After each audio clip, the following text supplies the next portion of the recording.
Halimbawa, dating negosyante ka. Oho. Ang iyong asset ay 100 million. Yan, oo. Tapos, nung naging congressman ka, naging 20 billion.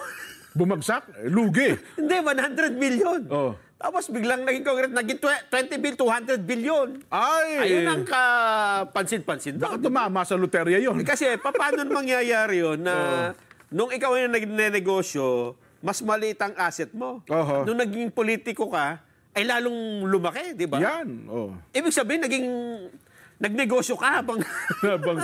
Dapat yun, dinadivest yan eh. Dinadivest. Sabi ko, ikaw yung nasa negosyo, kaya ito, mga nabanggit ito, malamang, nag-divest ito ng kanilang ng kanilang business. Kaya ipinag-utos na po ng Pangulo, lifestyle check na natin.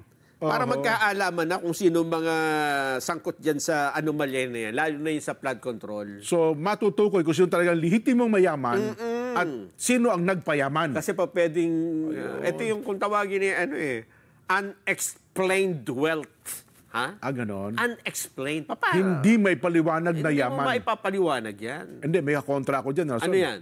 Unexplained poverty. Hindi may paliwanag na hirap. Halaga naman. Naku.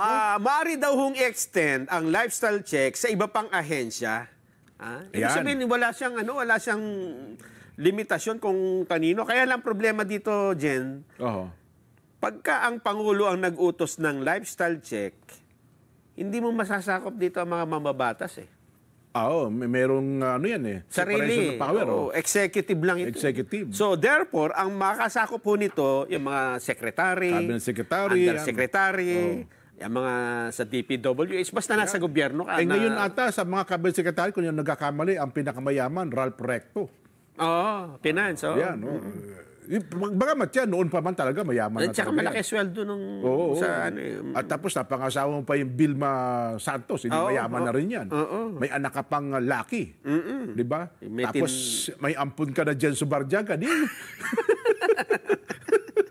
Yun yan, di ba? Pakinggan nga natin.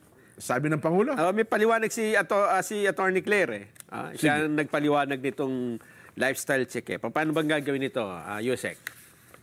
Unang-una po, hindi po natin makakaila na mayroong mga DPWH officials na sinasabing involved at malamang ay magsimula sila doon.